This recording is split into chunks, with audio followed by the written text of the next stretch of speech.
APP చేశారా లేదా? అర్థమైంది కదా? ఏపీపీ అర్థమైంది అందరికి? Okay sir. ఏపీపీ అర్థమైంది కదా? రైట్. అట్లాగే ఒకవేళ మీకు అక్కడ ఏమన్నా కొంచెం మనం ఈ వీడియోలో ఏదన్నా లిటిల్ బిట్ కన్ఫ్యూజ్ గా మీకు అనిపిస్తే కనుక మీరు ఏం చేయాలంటే ఓల్డ్ వీడియోస్ యూట్యూబ్ లో కొట్టండి ఏపీపీ అని, ఆటోమేటిక్ పేమెంట్ ప్రోగ్రామ్ కొడితే మన వీడియోస్ చాలా వస్తాయి. అవి చూసినా కూడా మీకు అర్థమవుతుంది. ఓకేనా? రైట్.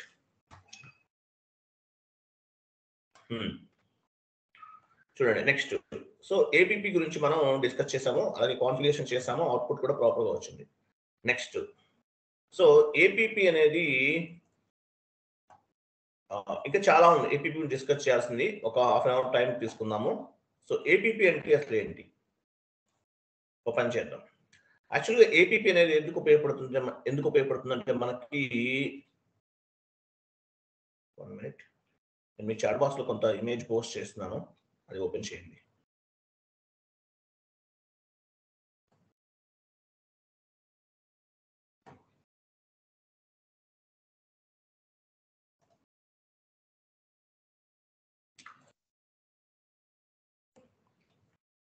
చాట్ బాక్స్ లో కొంత మ్యాటర్ పోస్ట్ చేశాను, కాపీ చేయండి. సో ఏపీపీ గురించి ఆల్రెడీ మనం డిస్కస్ చేసాం ఈ పాయింట్స్ అన్ని కూడా. సో మేజర్గా అయితే ఏపీపీని బ్యూటీ ఆఫ్ ఎస్ఐపి అంటారు, బ్యాక్ బోన్ ఆఫ్ ఎస్ఐపి అంటారు. అలాగే ఏపీపీ ద్వారా మనము నంబర్ ఆఫ్ ఇన్వాయిసెస్ అనేవి క్లియర్ చేయొచ్చు.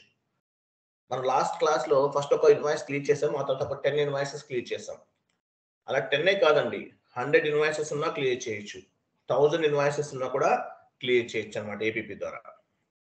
అట్లాగే 1000 ఉన్నా క్లియర్ చేయొచ్చు. అలాగే ఇంకోటి ఏంటంటే వెండర్ కి చేయొచ్చు, యాజ్ వెల్ యాజ్ కస్టమర్ కూడా చేయొచ్చు. వెండర్ క్రియేట్ చేస్తాం, కస్టమర్ క్రియేట్ చేయండి, పేమెంట్ మెథడ్ హౌస్ బ్యాంక్స్ అవి అసైన్ చేయండి. అసైన్ చేసిన తర్వాత ఏపీపీ రన్ చేయండి, ఆటోమేటిక్ గా అయిపోతుంది అనమాట. సో కస్టమర్స్ కూడా చేయండి, బట్ వెండర్ కి ఇంపార్టెంట్. ఓకే, అదనమాట. సో ఇక్కడ మనకి ఏపీపీలో టోటల్ ఎన్ని స్టెప్స్ ఉన్నాయి అనుకున్నాం మనము? ఏపీపీలో టోటల్ గా 6 స్టెప్స్ ఉన్నాయి. ఎఫ్పిజెడ్పీకి వెళ్ళండి, 1 by 1 ఎక్స్ప్లెనేషన్ చూద్దాం.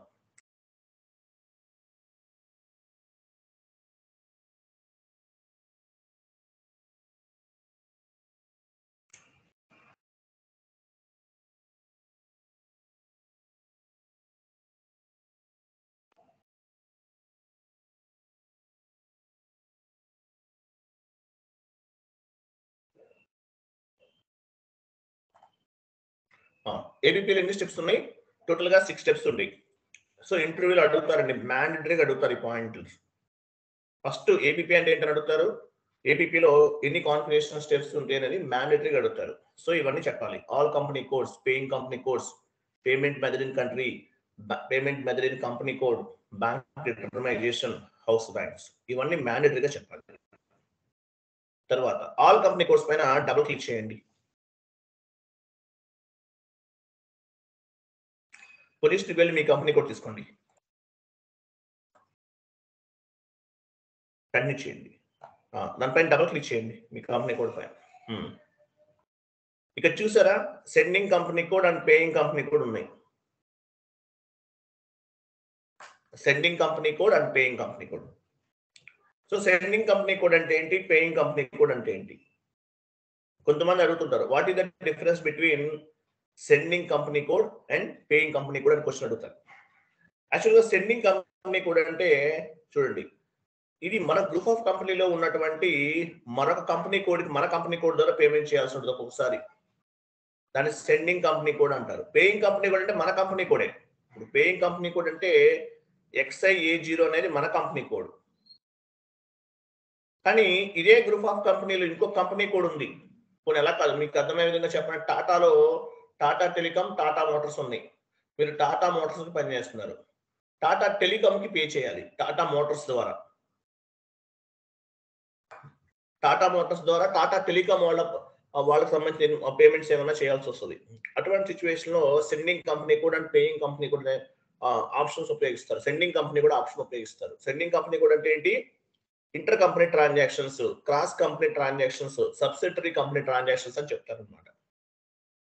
సో పేయింగ్ కంపెనీ కోడ్ అనేది మన ఓన్ కంపెనీ కోడ్. దానికి సంబంధించి వేరే అంటే మన గ్రూప్ ఆఫ్ కంపెనీలో ఉన్నటువంటి వేరే కంపెనీ కోడ్కి లేదా వాళ్ళకి సంబంధించిన పేమెంట్స్ ఏమైనా చేస్తే కనుక సెండింగ్ కంపెనీ కోడ్ అనే ఆప్షన్ తీసుకుంటాం అనమాట. సో ఇంటర్వ్యూలో అడగచ్చు maybe what is the difference between sending company code and paying company code అంటే కనుక మీరు చెప్పాలి. Subsidiary company transactions, inter company transactions ఇవి చేయడానికి మనకి ఈ సెండింగ్ కంపెనీ కోడ్ అనే ఆప్షన్ ఉపయోగిస్తాం. సేమ్ గ్రూప్ ఆఫ్ కంపెనీలో వేరే దానికి పే చేస్తారనమాట. వేరే కంపెనీ కోడ్కి పేమెంట్ చేస్తాం అనమాట. సేమ్ గ్రూప్ ఆఫ్ కంపెనీ ఉండాలి. ఓకే, సో ఇది. తర్వాత separate payment for business area, payment method supplementary. ఇవేంటంటే యాక్చువల్గా ఇవి ఎందుకు ఉపయోగపడతాయి అంటే బిజినెస్ ఏరియాస్ వైజ్ కూడా పేమెంట్ చేయొచ్చు. ఫర్ ఎగ్జాంపుల్ బిజినెస్ ఏరియాస్ ఉంటాయి, కొన్ని బిజినెస్ ఏరియాస్. సో వాటి వరకే పేమెంట్ చేయొచ్చు. కొన్ని బిజినెస్ ఏరియాస్ కి ఎలా చేస్తాం, ఎగ్జాంపుల్ ఆర్టీజీఎస్ చేస్తాం, కొన్ని బిజినెస్ ఏరియాస్ కి చెక్ పేమెంట్ చేస్తాం. అట్లా పేమెంట్ బిజినెస్ ఏరియాస్ వైజ్ కూడా పేమెంట్ చేయొచ్చు అనమాట, దాని పర్పస్. తర్వాత టోలరెన్స్ పేయబుల్. టోలరెన్స్ పేయబుల్ అంటే ఏంటి, ఎగ్జాంపుల్ ఏపీపీ అనేది ఈరోజు రన్ చేసాం, పేమెంట్ అనేది ఆఫ్టర్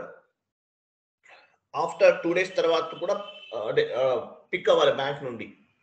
ఇప్పుడు ఎగ్జాంపుల్ మీరు ఏపీపీ ఈరోజు రన్ చేసేసారు, మీకు చార్టెడ్ అకౌంట్ చెప్తారు బ్యాంక్ లో ఫండ్స్ లేవండి టోలరెన్స్ డేస్ తీసుకోమని చెప్తారు. అంటే 4 days తర్వాత 5 days తర్వాత బ్యాంక్ నుండి పిక్ అవ్వాలనేది ఇక్కడ ఇస్తామన్నమాట. దీన్ని ఏమంటారంటే టోలరెన్స్ డేస్ ఫర్ పేయబుల్ అంటారు. టోలరెన్స్ డేస్ ఫర్ పేయబుల్ అంటారు. ఓకే, సో 2 days కానీ 3 days కానీ తీసుకోవచ్చు. సో దాన్ని టోలరెన్స్ పేయబుల్ అంటారు దాన్ని. తర్వాత maximum amount with cash discount allowed అనమాట. సో అంటే క్యాష్ డిస్కౌంట్స్ సంబంధించి ఎంత అలౌ చేస్తారు, మాక్సిమం 5%, అంతకన్నా ఎక్కువ అవ్వదు అటువంటి ఏమన్నా ఉంటే కనుక. ఓకే, అది. నెక్స్ట్ బ్యాక్ వెళ్ళండి. ఇక్కడ తెలుసు కదా వెండర్ కి కస్టమర్ కి సంబంధించింది.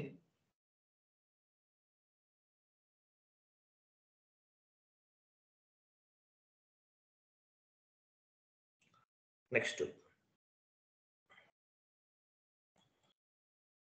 పేయింగ్ కంపెనీ కోడ్ లోకి వెళ్ళండి. I'm sorry, paying company code కాదు, సెకండ్ వన్ ఏముంది, అంతే కదా. ఓకే, పొజిషనింగ్ అండి, కంపెనీ కోడ్ అండి.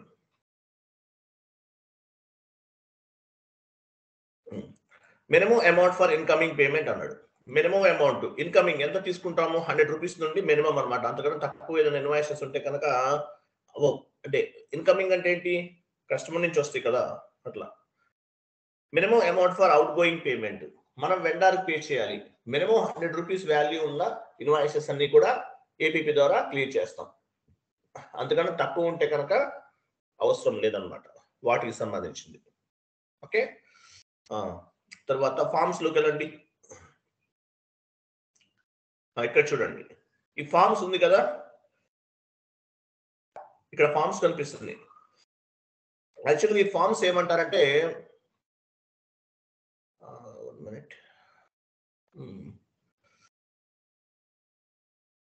ఓకే రైట్, చూడండి ఇక్కడ ఫార్మ్స్ ఉన్నాయి. ఈ ఫార్మ్స్ ఏమంటారు, వీటిని పేమెంట్ అడ్వైజరీ ఫార్మ్స్ అంటారు. వెండర్ కి పేమెంట్ చేసిన తర్వాత పేమెంట్ అంటే మనం పేమెంట్ చేసేసాము అని చెప్పేసి వెండర్ కి ఒక పీడిఎఫ్ ఫామ్ ఒకటి ఫార్వర్డ్ చేస్తాం. దీన్ని పేమెంట్ అడ్వైజరీ ఫామ్ అంటారు అనమాట. ఒక పని చేయండి, మీరు ఏం చేస్తారంటే F110 అక్కడ కర్సర్ ఉంచండి. F110 కర్సర్ పైన అది కాదు, అది ఆ ఫామ్ పైన క్లిక్ చేయండి. ఫార్మ్స్ పైన క్లిక్ చేయండి. రావట్లేదా, కంటిన్యూ చేయండి.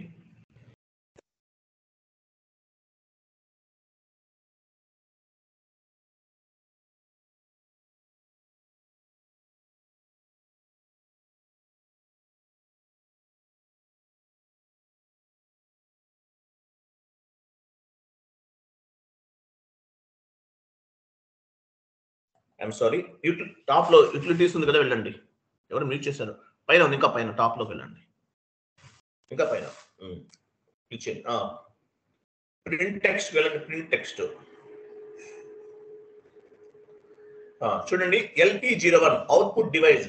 SAPలో అవుట్పుట్ డివైస్ LP01 అనేది స్టాండర్డ్ అండి. స్టాండర్డ్ LP01 ఇంటర్వ్యూలు అడుగుతారు. స్టాండర్డ్ ఇది LP01 స్టాండర్డ్ కానీ జాబ్లోకి వెళ్తే చేంజ్ అవుతూ ఉంటుంది అనమాట.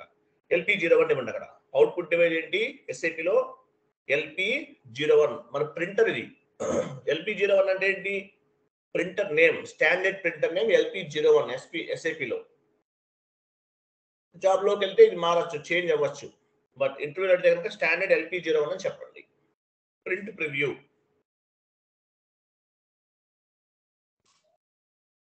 చూసారా ఇక్కడ పేమెంట్ అడ్వైజరీ ఫామ్ అని ఒకటి ఉంది. ఏంటి ఇది కూడా స్టాండర్డే. సో ఈ పేమెంట్ అడ్వైజరీ ఫామ్ అనేది ఎవరు చేస్తారు? అబాపర్తో చేసుకుంటాం మనం. అంటే వెండర్కి పేమెంట్ చేసినట్లు వాళ్ళకి ఒక లెటర్ అనేది ఫార్వర్డ్ అవుతుంది. మన వెండర్ క్రియేషన్ లో ఈ జీమెయిల్ అకౌంట్ ఇచ్చాము, వాళ్ళ వెండర్ది మెయిల్ ఐడి యాడ్ చేసామనుకోండి, ఆటోమేటిక్ గా వాళ్ళకి ఇన్ఫర్మేషన్ అనేది వెళ్ళిపోతుంది అనమాట. ఎందువల్ల అంటే పేమెంట్ అడ్వైజరీ ఫామ్ అంటారు దీన్ని. దీన్ని ఎవరు డిజైన్ చేస్తారు? అబాపర్ తో కలిసి కూర్చొని డిజైన్ చేసుకుంటాం. జాబ్ లోకి వెళ్ళిన తర్వాత ఇంటర్వ్యూలు అడుగుతారు, అబాపర్ తో వర్క్ చేశారా? చేశాను. ఏం చేశారు? ఏపీపీలో పేమెంట్ అడ్వైజరీ ఫామ్స్ ని డిజైన్ చేస్తున్నాం. నెక్స్ట్ డన్నింగ్ వస్తుంది. డన్నింగ్ లో కూడా అబాపర్ ఇన్వాల్వ్మెంట్ ఉంటుంది. ఓకేనా? అలాగే మీకు లైవ్ ఐటమ్ డిస్ప్లే ఇటువంటి ఏమన్నా ప్రాబ్లమ్స్ ఉన్నప్పుడు కూడా మనం అబాపర్ తో కలిపి వర్క్ చేస్తాం అనమాట.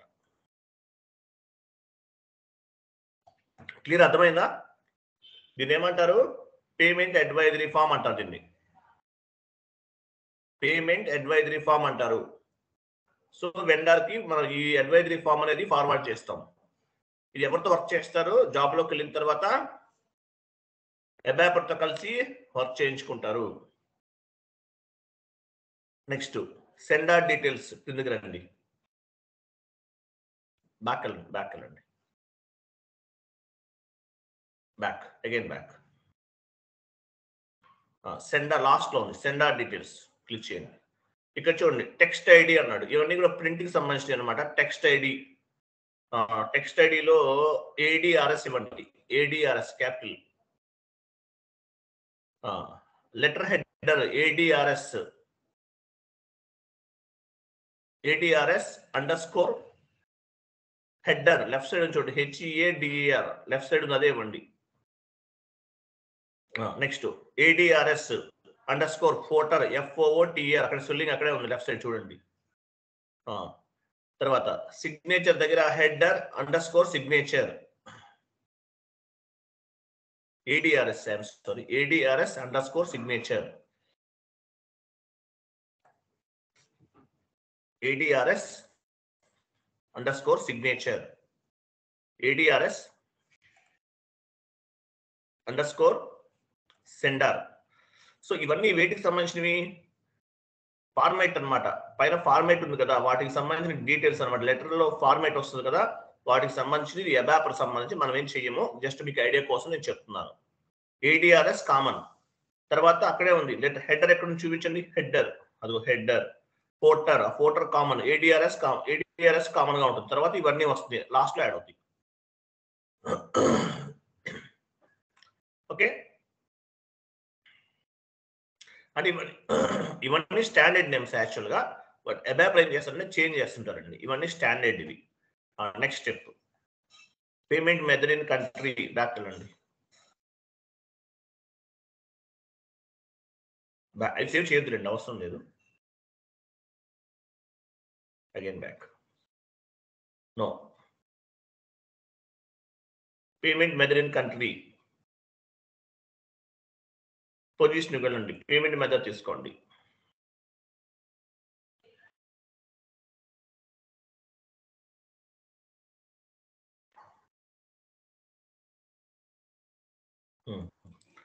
కంటిన్యూ చేయండి. మీ సి కదా మంది, డబుల్ క్లిక్ చేయండి సి పైన.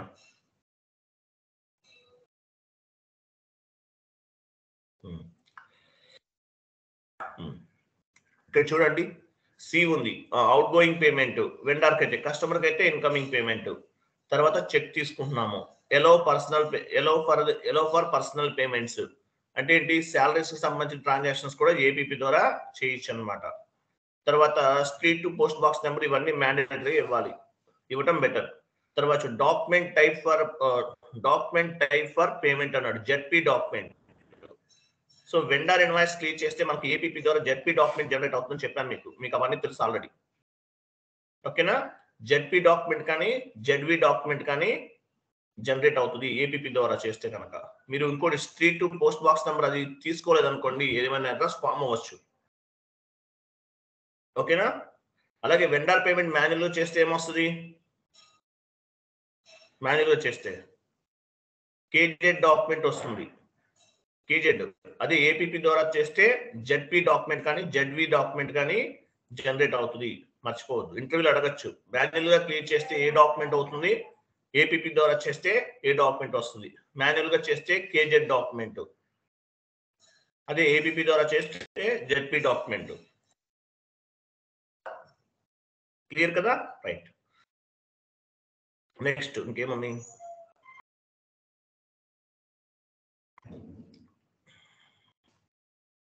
దాని కింద ప్రోగ్రామింగ్ సంబంధించినవి అవే మీరు మార్చొద్దు, కిందకి రండి. ఇవన్నీ ప్రోగ్రామ్ సంబంధించినవి, ఇవన్నీ కూడా లాస్ట్ లో ఉన్నాయి కదా.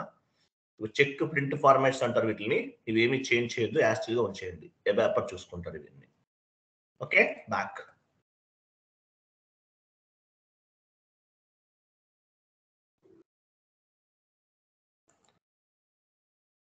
నెక్స్ట్ ఏముంది? House banks. హౌస్ బ్యాంక్ లోకి వెళ్ళండి, తర్వాత చెప్తాను అది. హౌస్ బ్యాంక్ లోకి వెళ్ళండి, మీ కంపెనీ కోడ్ ఇవ్వండి.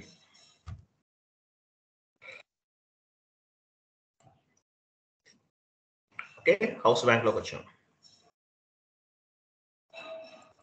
అడ్రస్ లోకి వెళ్ళండి.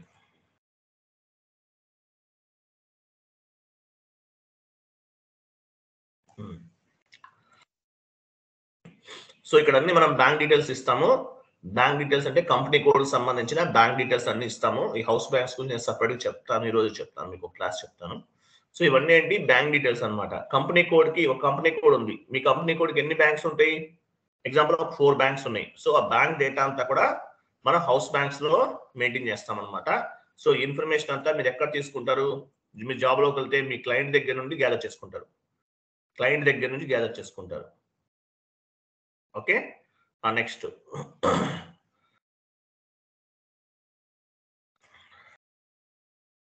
ఇంకేముంది? బ్యాక్ వెళ్ళండి.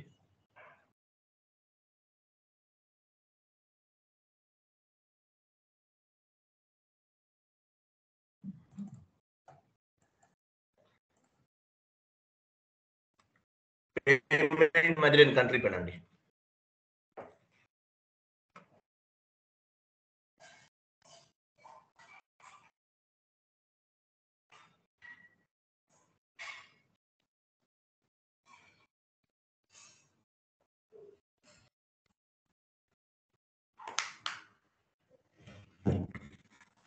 కంట్రీ వెళ్ళారు కదా. ఇక్కడ ఏముంది? చెక్ పైన పేమెంట్ మెథడ్ పైన డబుల్ క్లిక్ చేయండి. సి కదా మనం తీసుకుంది.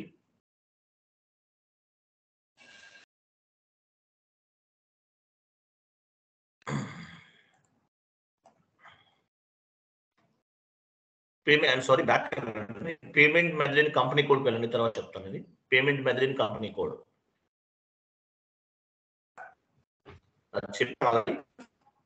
కంపెనీ కోడ్ పైన క్లిక్ చేయండి. ఇక్కడ చూడండి. సో ఇక్కడ పేమెంట్ మెథడ్ మనం సి తీసుకున్నాం కాబట్టి సి తీసుకుందాం. మన కంపెనీ కోడ్ కనిపిస్తుంది. Next minimum amount, maximum amount. అంటే ఏపీపీ ద్వారా మినిమం ఎంత, మాక్సిమం అమౌంట్ ఎంత అనేది లిమిట్ కూడా మనం సెట్ చేసుకుంటాం. ఎగ్జాంపుల్ ఒక 10 lakhs లిమిట్ అనుకోండి. 10 lakhs వస్తే క్లియర్ అవుతుంది, తర్వాత ఇన్వాయిసెస్ క్లియర్ అవు అలా పెట్టుకుంటారు. బట్ అంటే లిమిటెడ్ ఇచ్చేస్తాము, అట్లేముండదు. ఇక్కడ లిమిట్ ఏదైనా కావాలన్నప్పుడు మనం సెట్ చేసుకోవచ్చు ఏపీపీ ద్వారా. తర్వాత foreign currency, business partner allowed, foreign currency allowed, customer vendor abroad allowed. ఇవన్నీ కూడా ఇంటర్నేషనల్ ట్రాన్సాక్షన్స్ కి ఉపయోగపడతాయి అన్నమాట. ఇంటర్నేషనల్ ట్రాన్సాక్షన్స్ కి మీరు ఏదైనా ఫారెన్ కరెన్సీ పోస్టింగ్స్ చేస్తే ఆటోమేటిక్ గా పిక్ అవుతాయి. నెక్స్ట్ ఫామ్ డేటా పైన క్లిక్ చేయండి. ఇక్కడ కూడా ఉంటాయి అన్నమాట ఫామ్స్. సో ఈ ఫామ్స్ అన్ని ఎవరు చేస్తారు? ఎబాపర్ ద్వారా చేయించుకుంటాం మనం. ఎబాపర్ ద్వారా చేయిస్తారు అనమాట. ఆ ఫామ్ పైన కర్సర్ ఉంచండి.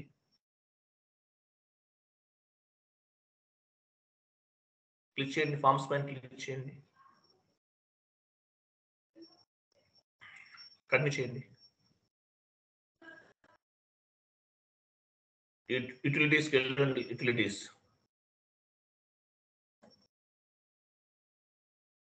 ప్రింట్ టెక్స్ట్ క్లిక్ చేయండి. మన అవుట్పుట్ డివైస్ ఏంటి? LP01. మర్చిపోవద్దండి, ఇంటర్వ్యూలో అడుగుతుంటారు. LP01 మన అవుట్పుట్ డివైస్, స్టాండర్డ్ అనమాట. ఇది జాబ్లోకి వెళ్తే మారచ్చు మళ్ళీ. ప్రింట్ ప్రివ్యూ చూసారు, ఇక్కడ కూడా ఉందన్నమాట. ఓకేనా? సో మీరు జాబ్లోకి వెళ్తే కనుక రియల్ టైంలో మీరు ఎలా చేయించుకుంటారు? మీ అబ్బాయితో కలిసి వర్క్ చేయించుకుంటారు ఈ పేమెంట్ అడ్వైజరీ ఫార్మ్స్ అనేవి. ఇది స్టాండర్డ్ ఫార్మాట్. క్లియర్ కదా? నెక్స్ట్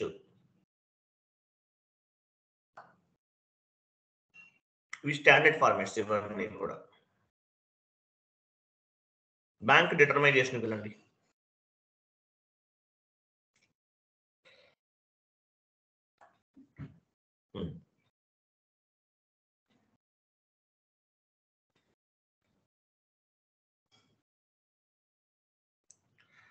సెలెక్ట్ చేసుకోండి. పేయింగ్ కంపెనీ కూడా సెలెక్ట్ చేయండి. పేయింగ్ కంపెనీ కూడా అంటే మన కంపెనీ కూడానండి. పేయింగ్ కంపెనీ కూడా ర్యాంకింగ్ ఆర్డర్ వెళ్ళండి.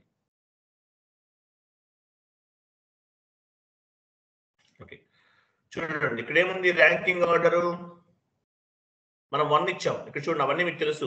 సి అంటే ఏంటో తెలుసు మీకు. ర్యాంకింగ్ ఆర్డర్ HSBCకి 1 ఇచ్చాం. మీకు ఇంకో కంపెనీ కూడా ఉందనుకోండి, దానికి 2 ఇచ్చారు. ఎగ్జాంపుల్ అంటే హై ప్రయారిటీ ఉన్న బ్యాంక్ అకౌంట్స్ ని, లేదంటే ఫండ్స్ ఎక్కువ ఉంటాయి బ్యాంక్ లో, ఆ బ్యాంక్స్ ని ర్యాంకింగ్ ఆర్డర్ 1 కింద తీసుకుంటారు కంపెనీస్ లో. హై ప్రయారిటీ అంటారు. హై ప్రయారిటీ ఉన్నటువంటి బ్యాంక్స్ కావచ్చు, లేదంటే ఫండ్స్ ఎక్కువగా ఉంటాయి. ఇప్పుడు HSBCలో 10 lakhs ఉన్నాయి. సో ఫస్ట్ ర్యాంక్ ఇస్తున్నాం అంటే ఫస్ట్ HSBC నుంచి పేమెంట్ పిక్ అవుతుంది అనమాట. సెకండ్ టైం వేరే బ్యాంక్ ఉంది, SBI ఉంది, 5 lakhs ఉంది, ర్యాంకింగ్ ఆర్డర్ 2 ఇస్తాం. సిటీ బ్యాంక్ 2 lakhs ఉన్నాయి, ర్యాంకింగ్ ఆర్డర్ 3 ఇస్తాం అనమాట. ఈ ranking order same order follow అవ్వాలి. ఓకే, బ్యాంక్ అకౌంట్స్కి వెళ్ళండి. బ్యాంక్ అకౌంట్స్ ఇక్కడ కూడా అంతే. ఇప్పుడు ఫస్ట్ మనం ఏమి ఇచ్చాము? HSBC ఫస్ట్ ఉంది. సెకండ్ ఏమనుకున్నాము? SBI అనుకున్నాము. సో SBI తీసుకోవాలి. థర్డ్ వన్ సిటీ బ్యాంక్ అనుకున్నాం. ఆ స్ట్రక్చర్ సేమ్, ఒకటే ప్యాటర్న్ మెయింటైన్ చేయాలి అన్నింటిలో కూడా. నెక్స్ట్ ఏముంది? Available amount. ఇక్కడ కూడా అంతే. ఫస్ట్ HSB, తర్వాత SBI, తర్వాత సిటీ బ్యాంక్ ఆర్డర్ లో కనిపించాలి. కిందది పైన ప్రైజ్ కింద ఉన్నా కూడా మీకు APP రన్ అవ్వదు. అలాగే APPకి సంబంధించి మిస్టేక్స్ ఏం చేస్తాం మనం, మీకు అక్కడ ఒక ప్యాడ్ అవుట్ చూపించాను, ఒక ఆప్షన్ చూపించాను, అక్కడ కనిపించదు. కానీ గుర్తుపెట్టుకోండి, మీరు ఇక్కడ ర్యాంకింగ్ ఆర్డర్ అనేది ప్రాపర్ గా ఫాలో అవ్వాలి. ఫస్ట్ ర్యాంకింగ్ ఆర్డర్ HSBC తీసుకుంటే అదే తీసుకోవాలి. సెకండ్ SBI అదే తీసుకోవాలి. థర్డ్ సిటీ బ్యాంక్ అదే తీసుకోవాలి. మీరు కిందది పైన కింద తీసుకుంటే వర్కౌట్ అవ్వదు. ఓకే, తర్వాత available amount for out going payment అంటే లిమిట్. యాక్చువల్లీ ఇక్కడ అన్లిమిట్ ఇస్తాం. మనకి బ్యాంక్ లో ఉన్న బ్యాలెన్స్ అనేది మనకి ఇక్కడ డిస్ప్లే అవ్వదండి. ఒక కంపెనీ కోడ్ పైన బ్యాంక్ ఉంది, ఒక 1 CR ఉంది, ఆ అమౌంట్ మనకి ఇక్కడ డిస్ప్లే అవ్వదు. అలాగే మీరు పేమెంట్ చేసిన తర్వాత కూడా డిడక్ట్ అవ్వదు ఆ అమౌంట్. ఇక్కడ మనం 6 nines ఇచ్చాం. మరి APP రన్ చేసాం కదా, ఇక్కడ అమౌంట్ మనకి మైనస్ ఎందుకు అవ్వట్లేదు? అవ్వదు. ఇక్కడ మనం ఇచ్చింది జస్ట్ ఒక ఐడియా కోసం ఇస్తామన్నమాట, అంతే. బ్యాంక్ లో ఉన్న అమౌంట్ అనేది ఇక్కడ డిస్ప్లే అవ్వదు. ఓకే, నెక్స్ట్ వ్యాలిడేట్ లోకి వెళ్ళండి.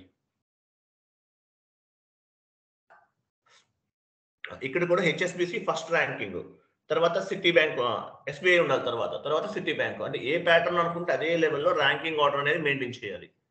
ఈ కరెన్సీస్ ఇవన్నీ, అవైలబుల్ లిమిట్, అమౌంట్ లిమిట్, ఇవన్నీ మీకు తెలుసు. తర్వాత ఇక్కడ డేస్ చూసారా, 2 days అనమాట. టోలరెన్స్ డేస్ ఏమైనా తీసుకుంటే కనుక ఇక్కడ యాడ్ చేసుకోవాలి. టోలరెన్స్ డేస్ ఏమైనా తీసుకుంటే ఇక్కడ యాడ్ చేసుకోవాలన్నమాట. ఓకే, సో ఇది APPకి సంబంధించిన కంప్లీట్ ఇన్ఫర్మేషన్. APPని ఏమంటారు? బ్యూటీ ఆఫ్ SAP అంటారు, బ్యాక్ బోన్ ఆఫ్ SAP అంటారు. సో APP గురించి ప్రాపర్ గా ప్రిపేర్ అవ్వాలండి. ఇంటర్వ్యూలో APP లేకుండా ఇంటర్వ్యూ అనేది ఉండదు. APP అనేది ఉండదు. అలాగే వెండార్ చేంజ్ XK02కి వెళ్ళండి. XK02 వెండార్ చేంజ్ XK02లోకి వెళ్ళండి. APPకి సంబంధించింది ఇచ్చాం కదా, ఆ వెండార్ క్రియేట్ చేసాం కదా, వెండార్ తీసుకోండి.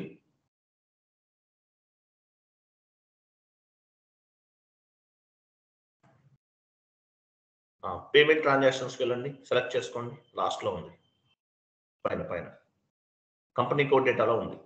కంపెనీ కోడ్ డేటా అది కాదు, దాని కింద ఇంకోటి ఉంది, ఎంటర్ చేయండి. సో డైరెక్ట్గా పేమెంట్ ట్రాన్సాక్షన్ పేజ్కి వెళ్తాం. ఇక్కడ పేమెంట్ మెథడ్ అనేది సి యాడ్ చేసుకోవాలి, హౌస్ బ్యాంక్స్ కూడా యాడ్ చేసుకోవాలి, మర్చిపోవద్దండి. చూపించండి, పేమెంట్ మెథడ్ యాడ్ చేయాలి, హౌస్ బ్యాంక్స్ అనేవి యాడ్ చేయాలి. నెక్స్ట్ FS00కి వెళ్ళండి.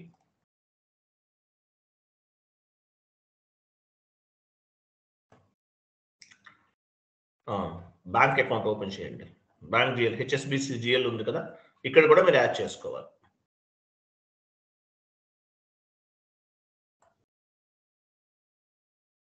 హౌస్ బ్యాంక్స్ అకౌంట్ ఐడి ఈ 2 మినిమం మీరు యాడ్ చేయాలి. చేయకపోతే మాత్రం పేమెంట్ పిక్ అవ్వకపోవచ్చు.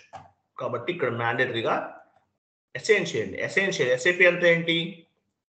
Linked between 1 or more objectives.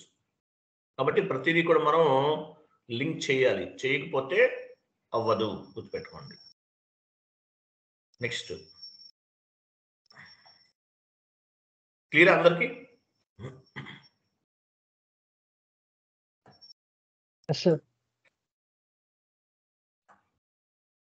అందరికి క్లియర్ కదా? సో ఇది ఏపీపీకి సంబంధించిన కంప్లీట్ ఇన్ఫర్మేషన్. మీరు కస్టమర్ కూడా చేయొచ్చు. ఓకే, నెక్స్ట్ రికార్డింగ్ ఆఫ్ చేయండి ఒక 5 minutes. మీకు వేరే టాపిక్ కూడా కవర్ చేసేద్దాము, చిన్నదే.